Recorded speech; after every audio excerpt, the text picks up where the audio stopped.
بسم اللہ الرحمن الرحیم الرحمن علم القرآن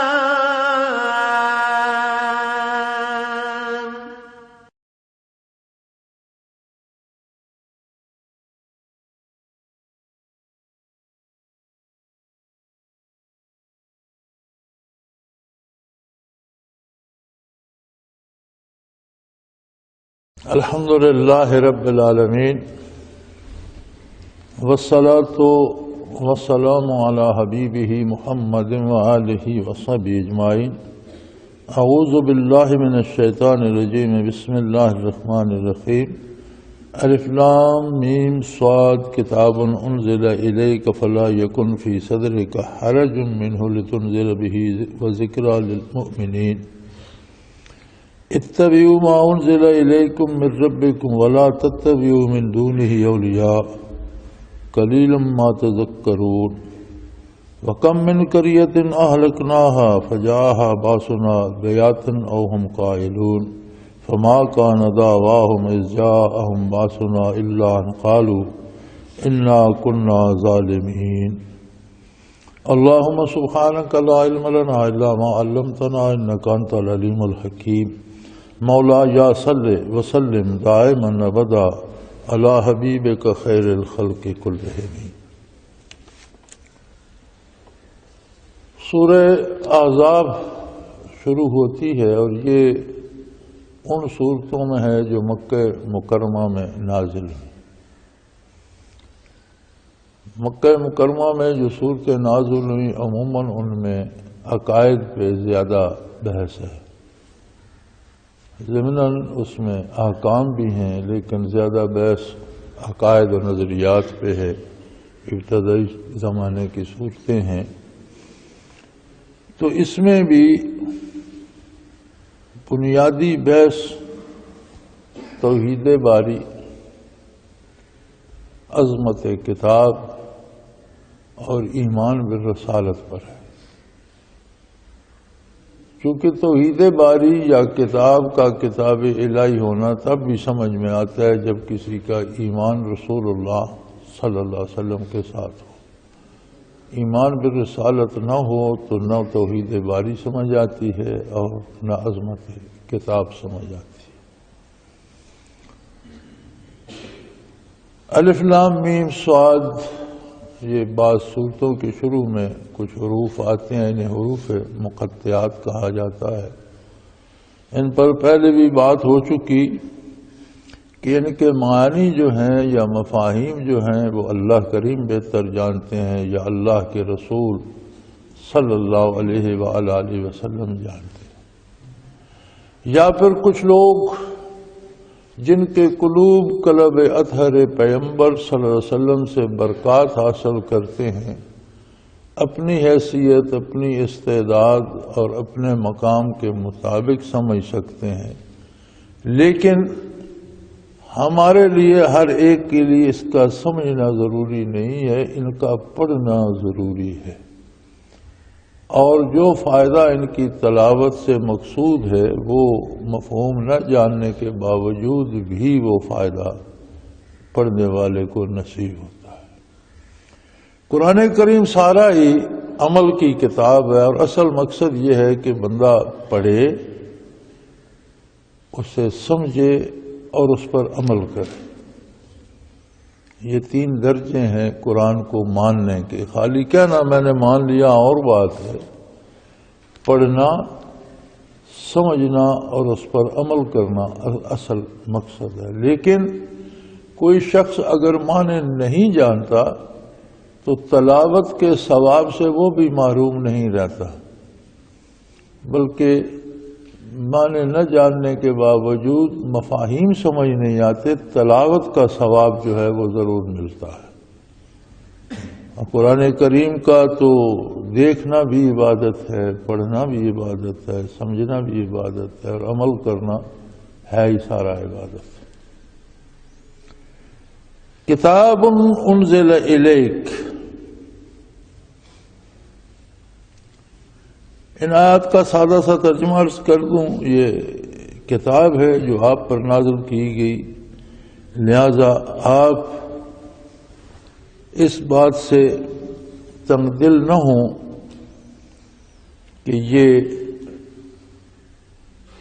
نصیحت ہے ایمان والوں کے لیے اور آخرت کے احوال سے خبر دیتی ہے، ڈراتی ہے،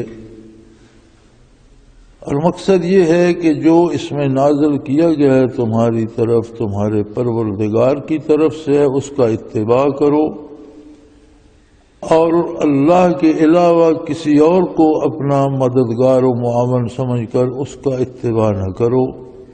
لیکن بہت کم لوگ ہیں جو نصیحت حاصل کرتے ہیں، اور بے شمار کتنے ایسے شہر ہیں جن کو ہم نے ہلاک کر دیا اور ان پر عذاب اس طرح آیا کہ کبھی وہ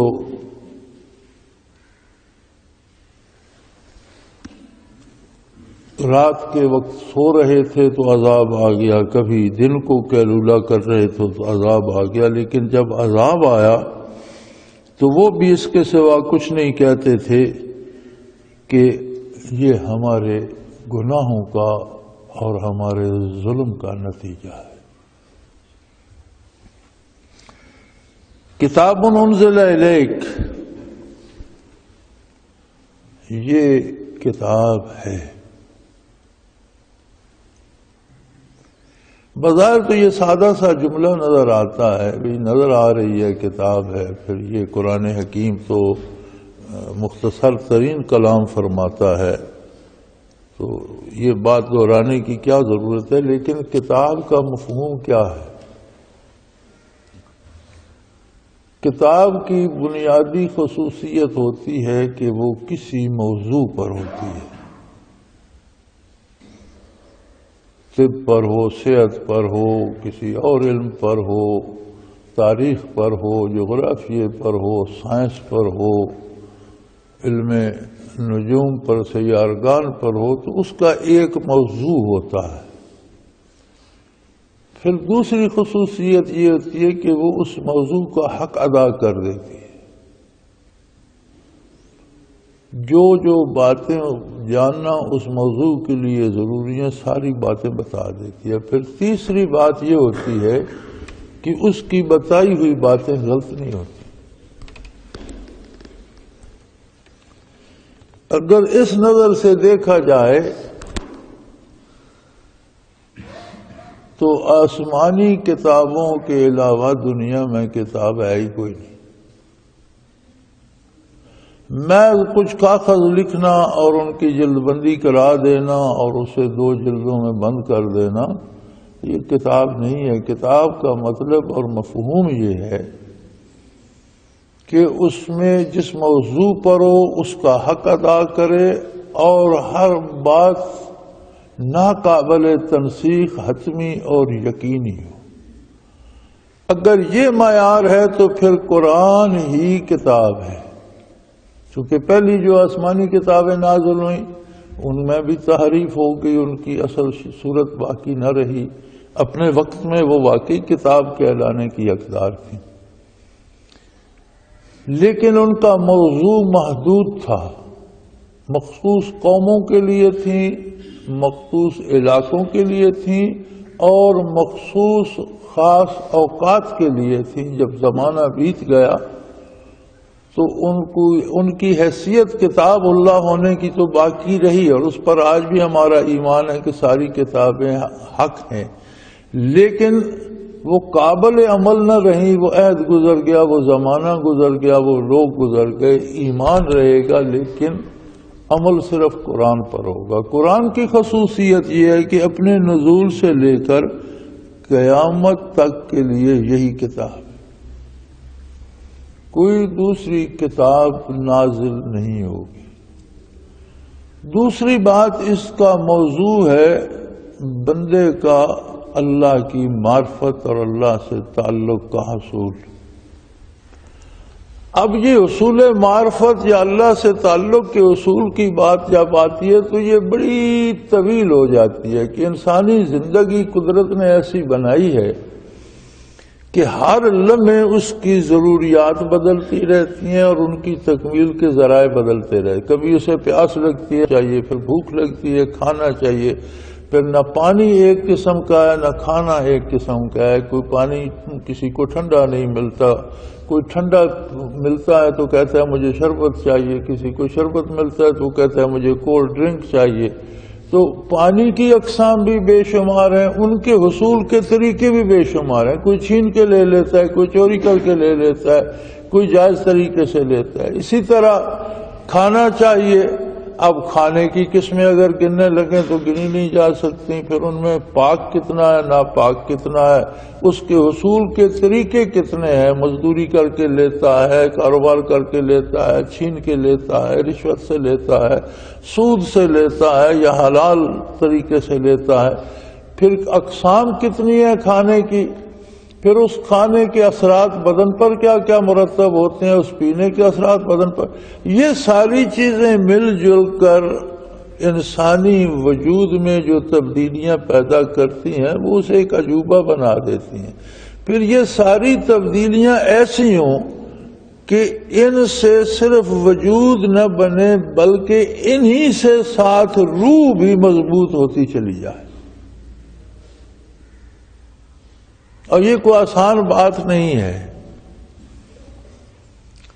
ایک انسان نہیں ہے، ایک زمانے کے انسان نہیں ہے، بلکہ نزول قرآن سے لے کر قیامت تک جتنی مخلوق دنیا پہ آ کر موت کی آغوش میں جائے گی، سب انسانوں کے لیے ایک مربوط نظام جس میں انسانی زندگی کا ہر پہلو، اس کی ازدواجی زندگی، نکاح اور طلاق کے اور رشتے قائم کرنے اور توڑنے کے طریقے اور انداز، کمانے کے انداز، کھانے کا سلیقہ، اس میں جائز ناجائز، حلال حرام، آپس میں افراد کے ایک دوسرے سے تعلقات، بھائیوں کا بھائیوں سے، بھائیوں کا بہنوں سے، بہنوں کا بھائیوں سے، میاں بیوی کے آپس کے رشتے، ماں باپ سے تعلق اور دوست احباب، معاشرہ، قوم، ملک سے تعلق. پھر کمائی کے ذرائع، حصول زر کے ذرائع، کیا جائز ہے کیا ناجائز ہے، کیا کیا جائے کیا نہ کیا جائے. پھر خرچ کرنے کے مقامات، کہاں کہاں خرچ کیا جائے کہاں کہاں نہ کیا جائے. پھر تقسیم زر کے ذرائع کہ دولت کسی ایک جگہ جمع نہ ہو، دولت معاشرے میں گردش کرتی رہے. یہ تو بڑی لمبی کہانی ہے. اس کے ساتھ تغیرات زمانہ، زمانے کی تبدیلی. ایک زمانے میں لباس اور طرح کا ہوتا ہے، موسم اور طرح کے ہوتے ہیں، خوراک اور طرح کی ہوتی ہے. چند بعد زمانہ بدل جاتا ہے، لباس بدل جاتا ہے، خوراک بدل جاتی ہے، غذائیں بدل جاتی ہیں.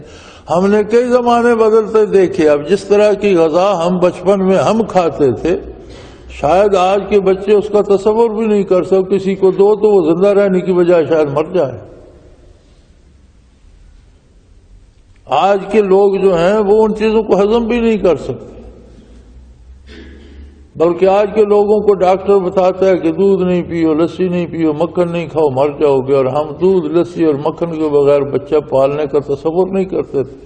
معصوم بچے کو بھی دودھ پلایا جاتا تھا، مکھن چٹوایا جاتا تھا، شہد کھلایا جاتا تھا. آج کا ڈاکٹر اور طبیب کہتا ہے کہ یہ چیزیں کھاؤ گے تو مر جاؤ گے. کتنا فرق ہے. لوگ باجرے کی روٹیاں بنا کر کھاتے تھے. آج کسی کو گندم کی روٹی ہضم نہیں ہوتی، وہ ڈبل روٹی یا کوئی اس طرح کی چیزیں برگر منگواتا ہے، اسے گندم کی روٹی اس کے لیے ہضم کرنا مشکل ہے. تو وقت کے ساتھ ساتھ انسانی ضرورتیں بھی بدلتی ہیں، اس کی تکمیل کے ذرائع بھی بدلتے ہیں، انسانی لباس بھی بدلتے ہیں. سفر کے ذرائع کتنے بدل گئے. ہم لوگ پیدل چلا کرتے تھے، اور ایک زمانے میں سائیکل عجوبہ ہوتی تھی. کسی کے پاس سائیکل ہوتی تھی تو بڑا آدمی سمجھا جاتا تھا. اور موٹر کا تصور کہیں دور دراز جانے والوں کے لیے تھا. یہ 5, 7, 10 میل میں کوئی تصور نہیں تھا. اب گھر میں گاڑی وہ دروازے کے ساتھ نہ ہو تو بندے کو تکلیف ہوتی ہے. اور یہاں سے 100 گز جانا ہو تو لوگ گھنٹہ گھنٹہ گاڑی کا انتظار کرتے ہیں، تو 100 گز تک جاتے ہیں. تو یہ چیزیں ساری بدلتی رہتی ہیں، تبدیل ہوتی رہتی ہیں۔ اسی طرح ایک زمانے کی جنگیں کتنی مختلف تھیں کہ لوگ دو بدو تلواروں سے لڑتے تھے، پھر بندوق آئی، پھر توپیں آئیں، پھر ہوائی جہاز آئے۔ اب وہ ساری چیزیں بھی پیچھے رہ گئیں اور جدید ایٹم بم اور راکٹس اور پتہ نہیں کیا کیا آ گئے۔ تو زندگی کے ہر شعبے میں یہ تبدیلیاں روز بروز رونما ہو رہی ہیں۔ تو کوئی ایسی کتاب جو کسی تبدیلی سے کہیں ناکام نہ ہو، ہر حالت کی تبدیلی کے مطابق انسانی زندگی کو مکمل کرنے کے پورے سلیقے اور طریقے اور عام فہم زبان میں بتا رہی ہو، جس میں زمانے میں تبدیلیاں آئیں لیکن کتاب میں تبدیلی کی ضرورت پیش نہ آئے، اور کوئی ایسا سوال کسی زمانے میں نہ ہو جس کا وہ جواب نہ دے سکے، اور وہ جواب حتمی اور یقینی نہ ہو۔ اگر یہ ساری باتیں دیکھی جائیں تو پھر دنیا میں ایک ہی کتاب ہے جس کا نام ہے قرآن مجید۔ سو ارشاد فرمایا ھذا کتاب، کتاب انزل الیہ، یہ کتاب ہے۔ کتاب جسے کہا جاتا ہے وہ یہ ہے، ورنہ تو دنیا کی لائبریریاں بھری پڑی ہیں، بچوں کے بستے بھرے پڑے ہیں، سکول اور مدارس بھرے پڑے ہیں، گھروں میں لائبریریاں بھری پڑی ہیں، کتاب کتاب کتاب کتاب، لیکن ہے کوئی ایسی کتاب جو زندگی کے ہر سوال کا جواب دے اور جس کا ہر سوال حتمی اور یقینی ہو؟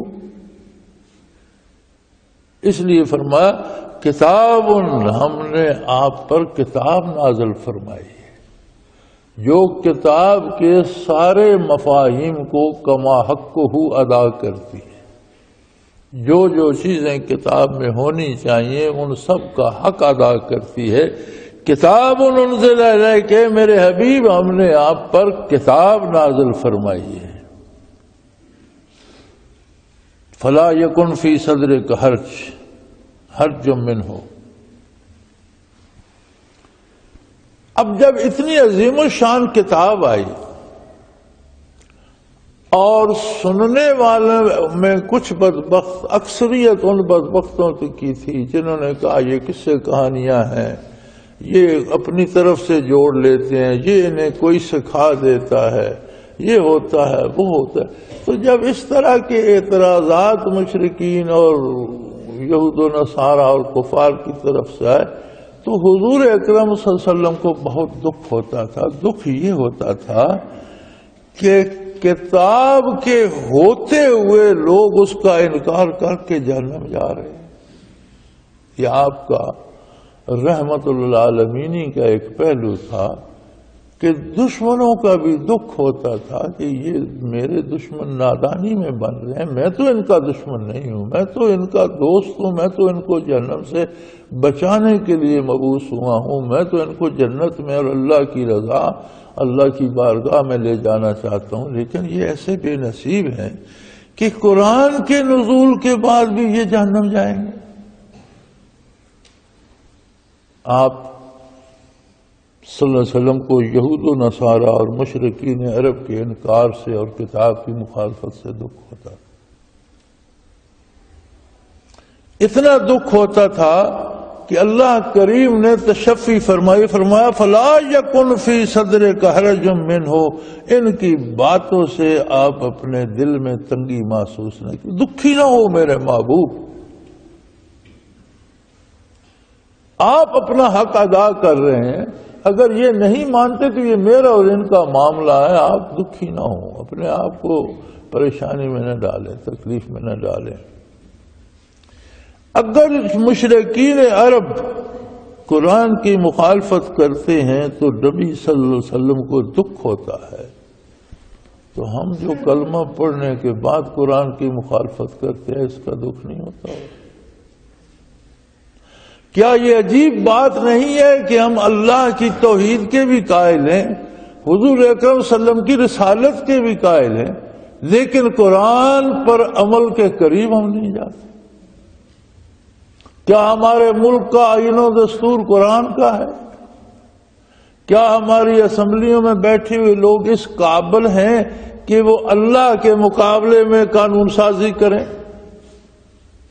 یہ کون سا نظام، کون سی اسلامی حکومت ہے، کون سے مسلمان ہیں؟ آدھی سے زیادہ اسمبلی کی سندیں جالی ہیں، ان پڑھ لوگ بیٹھے ہیں، وہ کیا قانون بنائیں؟ جن کو اپنا نام لکھنا نہیں آتا وہ قانون کیا بنائیں؟ لیکن وہ قانون بنا سکتے ہیں، اللہ کے قانون کو کوئی نہیں پوچھتا۔ اگر مشرک اس پہ اعتراض کرتے تھے تو حضور کو دکھ ہوتا تھا، تو آج مسلمان کہلانے والے، اسلام کا دعویٰ کرنے والے جب اس کے خلاف عمل کرتے ہیں اور اپنی طرف سے قانون بنا کے نافذ کرتے ہیں، قرآن کی پرواہ نہیں کرتے، تو کیا نبی کریم صلی اللہ علیہ وسلم کو دکھ نہیں ہوتا؟ یہ تو دورے دکھ کی بات ہے، یعنی یہ دو گنا جرم ہو گیا کہ ایک تو قرآن پر عمل نہیں کیا، ایک اللہ کے حبیب صلی اللہ علیہ وسلم کو دکھ دیا۔ تو خیر میرے بھائی، ہمارے بس میں تو نہیں ہے کہ ہم کسی کو مجبور کریں، لیکن یہ جو ہمارا اپنا وجود ہے یہ تو اللہ نے ہمارے بس میں دیا ہے۔ ہمیں اتنا احساس تو ہونا چاہیے کہ ہماری زندگی قرآن کے مطابق ہو۔ سو فرمایا میرے حبیب فلا یکن فی صدرک حرج منہ، آپ اپنے دل میں تنگی محسوس نہ کریں، آپ دکھ محسوس نہ کریں۔ لتنذر بہ وذکریٰ للمؤمنین، یہ اس لیے، یہ کتاب اس لیے ہے کہ لوگ جب موت آئے گی، ایک حدیث کا مفہوم بھی ہے، حضور فرماتے ہیں الناس نیام، لوگ سوئے ہوئے ہیں، سویا ہوا بندہ اپنے نفع نقصان، نیکی بدی، موسم کی گرمی سردی، کسی کی بیماری سے، ہر چیز سے بے خبر ہوتا ہے۔ تو فرمایا لوگوں کا عالم یہ جیسے سوئے ہوئے ہیں، جب ملک الموت آتا ہے تو ان کی آنکھ کھل جاتی ہے، لیکن اس وقت جاگ آ بھی گئی تو اس وقت کام کرنے کا وقت تو ختم ہو چکا ہو۔ تو جب موت آئے گی فَكَشَفْنَا عَنْكَ غِطَاءَكَ فَبَصَرُكَ الْيَوْمَ حَدِيدٌ، آج تمہاری نگاہ کھول دی گئی، پردے ہٹا دیے گئے اور فولادی نگاہ دے دی گئی، تمہیں مضبوط کر دی گئی۔ فرشتے بھی نظر آ جائیں گے، جنت و دوزخ بھی نظر آ جائے گی، عذاب و ثواب بھی، اعمال کی صورتیں بھی سامنے آ جائیں گی، لیکن اس وقت توبہ کا وقت گزر چکا ہوگا، کام کرنے کا وقت گزر چکا ہوگا۔ تو یہ کتاب ہم نے اس لیے انذار ہوتا ہے کہ کسی خطرے کی وقت سے پہلے خبر دینا۔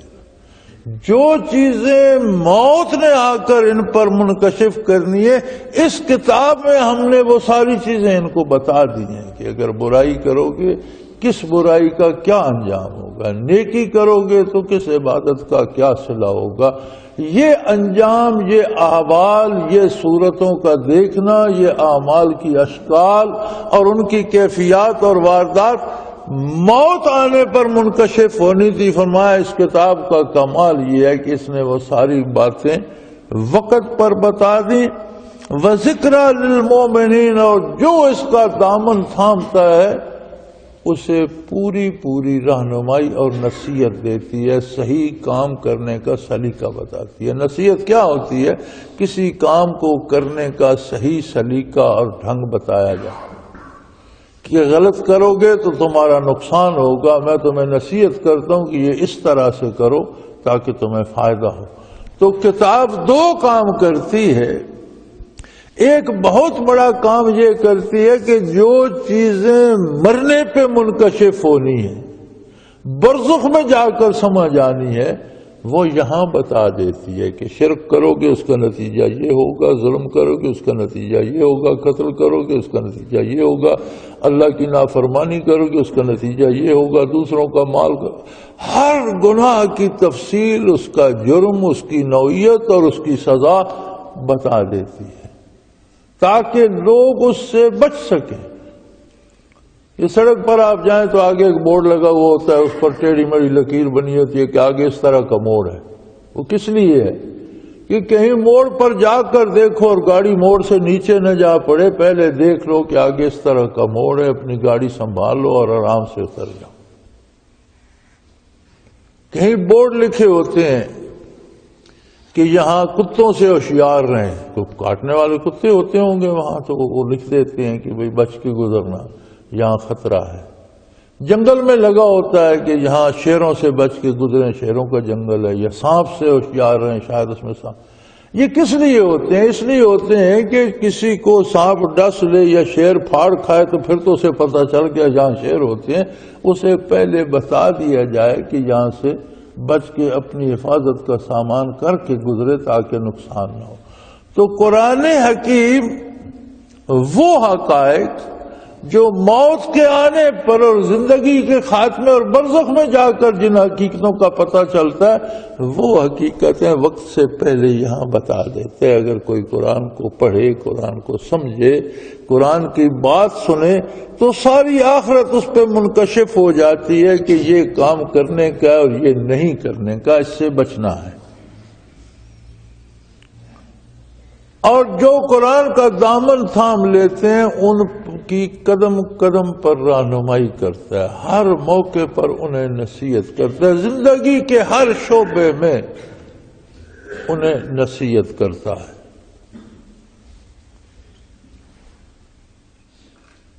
اب جب اتنی عظیم کتاب ہے، اتنا عظیم رسول ہے اللہ کا، اتنا اہتمام فرمایا گیا، بندہ تھوڑا سا غور کرے، اپنے آپ کو دیکھے کہ میری حیثیت کیا ہے، چھوڑ دے ساری دنیا کو۔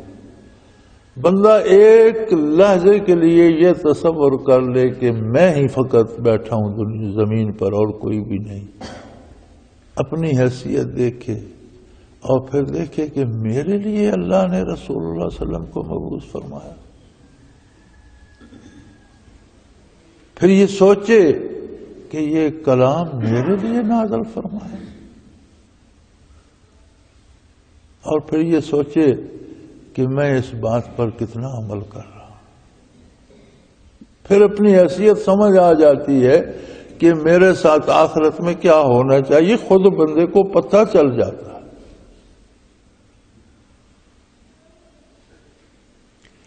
ہم میں سے ایک ایک کے لیے رسول اللہ صلی اللہ علیہ وسلم مبعوث ہوئے، اتنی بڑی ہستی ہمارے لیے، ہم میں سے ایک ایک کے لیے قرآن کریم نازل ہوا، اور اللہ نے فرمایا اتبعوا ما انزل الیکم من ربکم، لوگو یہ تمہارے پروردگار کی طرف سے نازل ہوا ہے۔ رب ہوتا ہے پالنہار، پروردگار پیدا کرنے والا اور پالنے والا، ہر ضرورت ہر وقت ہر حال میں پوری کرنے والا۔ فرمایا وہ تمہارا رب ہے، وہ تمہارے وجودوں کا بھی رب ہے، وہ تمہاری ارواح کا بھی رب ہے۔ تم شاید لذت کام و دہن کو سمجھ سکو، تم شاید مال اکٹھا کر سکو، تم شاید وجود کی ضروریات اور میڈیکل سائنس کو سمجھ جاؤ اور تم صحت مند رہو، لیکن روح نہ تمہاری سمجھ میں آئے گی، نہ تم دیکھ پاؤ گے۔ ہو سکتا ہے تم بدن کو صحت مند رکھتے رہو اور روح مر جائے۔ تو انسان تو روح کے ساتھ انسان ہے۔ آپ دیکھتے ہیں ہم کہتے ہیں ابا جی، اماں جی، بھائی، بیٹا، لیکن اگر اس کی روح نکل جائے تو کوئی اسے ابا جی یا اماں جی یا بھائی یا بیٹا کہتے ہیں میت ہے۔ روح الگ ہو جائے تو کوئی رشتہ نہیں رہتا، ہر بندہ ناش بن جاتا ہے، لاش بن جاتا ہے، میت بن جاتا ہے۔ اس کا مطلب ہے کہ انسان حقیقتاً روح ہے، روح ہے تو ہر بندہ ایک انسان ہے، ایک فرد ہے، اس کا ایک نام ہے، اس کی ایک قوم ہے، اس کی ایک ذات ہے، اس کا ایک عقیدہ ہے، اس کی ایک ملکیت ہے، اس کی ایک جائیداد ہے، اس کا ایک مرتبہ ہے، اس کا ایک عہدہ ہے۔ روح نکل گئی، سب کچھ گیا، صرف میت رہ گیا، صرف لاش رہ گئی۔ نہ کوئی اس کا عہدہ رہا، نہ اس کی جائیداد رہی، نہ اس کی ملکیت رہی، نہ اس کا کوئی رشتہ رہا، صرف لاش رہے گی۔ تو اگر روح ہی مر جائے تو بدن کو پالتے رہو، کیا فائدہ؟ ایک عرب شاعر نے کہا تھا، بہت خوبصورت مصرع ہے کہ وَأَجْسَامُهُمْ قَبْلَ الْقُبُورِ قُبُورُ، یہ جو ایمان نہیں لائے ان کے جسم قبر میں جانے سے پہلے روحوں کی قبریں بن چکی ہیں، یعنی وہ انسان نہیں رہتا، وہ چلتی پھرتی قبر ہوتا ہے جس میں ایک مردہ روح ہے۔ تو فرمایا اتبعوا ما انزل الیکم من ربکم، اور اللہ تمہارا رب ہے وہ روح کا بھی رب ہے۔ جو طریقے حیات اللہ نے بتایا ہے وہ ایسا عجیب ہے کہ تم روزی کماؤ گے، کھانا بناؤ گے، لباس پہنو گے، مقام و مرتبہ پاؤ گے، یہ سب بدن کے لیے ہی نہیں ہوگا۔ اگر قرآن کے بتائے ہوئے طریقے کے مطابق کرو گے تو از خود اس کے ساتھ روح بھی صحت مند اور جمع ہمت ہوتی چلی جائے۔ قرآن کے علاوہ کسی بھی طریقے سے شاید تم دولت زیادہ کما لو، شاید تم عہدہ بڑا لے لو، شاید تم پیسہ زیادہ جمع کر لو، لیکن یہ یقینی بات ہے کہ قرآن سے ہٹ کر جب یہ کام کرو گے تو بدن کو فائدہ ہوگا، روح مر جائے گی۔ تو اللہ چونکہ رب ہے، بدنوں کا بھی رب ہے، ارواح کا بھی رب ہے، اس نے اتنا خوبصورت طریقہ بتا دیا، کام وہی کرنا ہے جو ایک بے دین یا بدکار کر رہا ہے۔ وہ روزی کما رہا ہے، آپ کو بھی روزی کمانا ہے، وہ لباس پہنتا ہے، آپ کو بھی لباس پہننا ہے، اس کے خاندان ہے، بیوی بچے ہیں، آپ بھی بیوی بچے والے اپنا گھر بنائے، خاندان بنائے، کام سارے وہی ہیں، ان کے کرنے کے طریقے مختلف ہیں۔ ایک بندہ خواہش نفس اور اپنی خواہش اور شیطان کے پیچھے لگ کے کرتا ہے، دوسرا اللہ اور اللہ کے رسول کی بات مان کے کرتا ہے۔ فرمایا اتبعوا، قرآن کا اتباع کرو، اس طریقے سے جب تم بدن کے لیے روزی کماؤ گے، لباس پہنو گے تو ساتھ ساتھ روح کی صحت بھی درست ہوتی جائے گی، اس کو بھی لباس ملتا جائے گا اور وہ بھی جمع ہمت اور تر و تازہ ہوتی چلی جائے گی۔ کیونکہ یہ قرآن تمہارے پروردگار کی طرف سے نازل کیا گیا جو صرف بدنوں کا رب نہیں، روح کا بھی رب ہے۔ وَلَا تَتَّبِعُوا مِن دُونِهِ أَوْلِيَاءَ، اللہ کے علاوہ کسی کو اپنا کارساز یا مددگار سمجھ کر اس کی بات مت مانو، یعنی کسی کی بات اللہ کے حکم کے خلاف ماننا اس امید پر کہ یہ میری مدد کرے گا یا اگر نہیں مانوں گا تو یہ مجھے نقصان دے گا، یہ قطعی شرک ہے۔ تم نے اسے اللہ کے برابر مانا۔ ہم اللہ کو مانتے ہیں کہ اس کی اطاعت کریں گے تو بہت عطا کرے گا، نافرمانی کریں گے تو سزا دے گا۔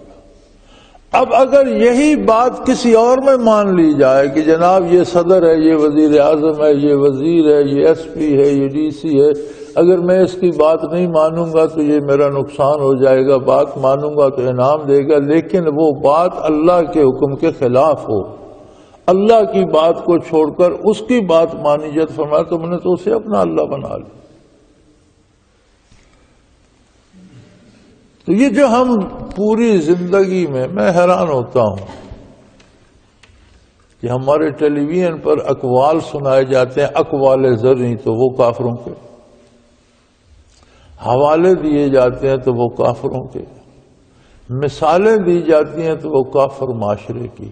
کیا تاریخ اسلام اتنی بانجھ ہو چکی ہے؟ کیا نبی کریم صلی اللہ علیہ وسلم کی حدیث نہیں سنائی جا سکتی؟ کیا خلفائے راشدین کے ارشادات، صحابہ کرام کے ارشادات، اولیاء اللہ اور اہل اللہ کے ارشادات نہیں سنائے جا سکتے؟ ایک ایک ولی مینار نور ہے، تو کیا ان کے ارشادات نہیں کوئی نہیں سناتا؟ کیا اس معاشرے کی مثال نہیں دی جا سکتی جس میں کوئی جانور بھی کسی دوسری کی فصل میں نہیں گھستا تھا؟ نہیں دیتے۔ مغرب کی مثالیں ہمیں سناتے ہیں، اقوال آتے ہیں تو مغرب کے دانشوروں، وہ جو خود اللہ سے منکر ہیں، جو اللہ کے رسول صلی اللہ علیہ وسلم کو بھی نہ پہچان سکے، ان جاہلوں کی باتیں ہمیں کیا سناتے ہو؟ ہمیں بھی جہالت میں ہی دھکیلنا چاہتے ہو۔ لیکن فرمایا حق یہ ہے کہ انسان جب دنیا میں آتا ہے تو مادی وجود ہے، مادی لذات سے آشنا ہوتا ہے، مادی نظر ہے اس کے پاس، مادی چیزوں کا حسن اس پہ منکشف ہوتا ہے، دماغ مادی ہے، وہ مادی چیزوں کے پاس، تو اس چکا چوند میں اتنا کھو جاتا ہے۔ وَقَلِيلًا مَا تَذَكَّرُونَ، بڑے تھوڑے خوش نصیب بندے ہیں جو یہ نصیحت حاصل کرتے ہیں۔ یہ جتنی بات ہم نے کی لوگ سنتے ہیں، اس وقت سر بھی ہلاتے ہیں، پھر بھول جاتے ہیں، لیکن دنیاوی لذات کو نہیں بھولتے۔ موبائل پہ گانا سننا نہیں بھولتے، خوبصورت رنگ لگانا نہیں بھولتے، چیٹنگ کرنا نہیں بھولتے، ٹی وی دیکھنا نہیں بھولتے، یہ ساری باتیں بڑی کوئی خوش نے فرمایا وَقَلِيلٌ مَا تَذَكَّرُونَ، تھوڑے لوگ ہیں جو نصیحت حاصل کرتے ہیں، بڑی خوش نصیب ہیں جو ان باتوں کو دل میں جگہ دے دیتے ہیں اور انہیں اپنی زندگی کا لاہے عمل بنا لیتے ہیں۔ لیکن ایک بات یاد رکھو، یہ تو ہمارے سامنے ہے، آخرت کی باتیں تو ہو گئی، اب دنیا میں جو کچھ ہوتا ہے اس سے تو سبق حاصل کرو۔ فرمایا ہوتا یہ ہے کتنے ہی شہر ایسے تھے جنہیں اللہ کریم نے ہلاک کر دیا، کم من قریۃ اہلکناہا، کتنے قصبے گاؤں شہر ایسے تھے جن میں کسی میں طوفان آیا، کسی پہ آگ برسی، کوئی زمین میں دنسا دیا گیا، کوئی پانی میں غرق ہو گیا۔ فجاءہا باسنا بیاتن او ہم قائلون، کبھی تو وہ راتوں کو بڑے مزے سے اپنے آرام دہ بستروں میں نیند کے مزے لوٹ رہے تھے کہ طوفان آیا سب کو لے گیا، زلزلہ آیا تباہ ہو گئے، زمین پھٹ گئی اس میں غرق ہو گئے۔ کبھی تو ایسا ہوا، اور کبھی دن کو کھا پی کر دوپہر کو آرام کر رہے تھے، کیلولہ کر رہے تھے، آرام کر رہے تھے کہ کوئی مصیبت آ گئی، آگ برس گئی، پتھر برسے، زمین شک ہو گئی، طوفان آ گیا اور تباہ ہو گئے۔ لیکن ایک بات، ان تمام تباہ ہونے والے افراد اور اقوام نے جب ان پر تباہی آئی، فما کان دعواہم اذ جاءہم باسنا، جب ہمارا عذاب آیا تو سارے ایک ہی بات کہتے تھے، ان قالوا انا کنا ظالمین، تو اس وقت کہتے تھے کہ ہم نے بہت ظلم کیے تھے، کاش ہم نے گناہ نہ کیے ہوتے، ہم نے اللہ کی نافرمانی کی، ہم نے اللہ کے نبی کی نافرمانی کی تو یہ سزا ہم پر آ گئی۔ یعنی خود اپنے کردار پہ گواہ بن جاتے تھے پھر کہ ہم نے یہ ظلم کیے، اس لیے ہم پر تباہی آ گئی۔ اللہ ان تباہیوں سے بچائے، اپنے اور اپنے حبیب صلی اللہ علیہ وسلم کی اطاعت کی توفیق عطا فرمائے۔ وآخر دعوانا الحمدللہ۔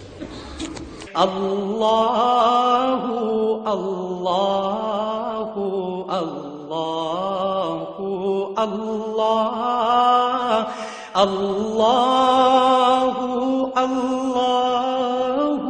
اللہ اللہ اللہ۔ حضرت امیر محمد اکرم آبان مد ذلہ العالی دارالعرفان منارہ ضلع چکوال میں سالہ سال سے قرآن و حدیث کے اوپر خطابات کر رہے ہیں اور سلسلہ نقشبندیہ اویسیہ کے مطابق لوگوں کو ذکر الہی کی تربیت دے رہے ہیں۔ وہ قرآن پاک کی تفسیر ترتیب وار بیان کر رہے ہیں۔ تفسیر قرآن کو وہ موجودہ ملکی اور بین الاقوامی حالات کے مطابق بیان کرتے ہیں۔ موٹر وے سے کلر کہار کے انٹرچینج سے نکلتے ہوئے، کلر کہار کی جھیل سے ہوتے ہوئے میانی، بوچھال اور نور پور سے گزرتے ہوئے دارالعرفان منارہ پہنچ سکتے ہیں۔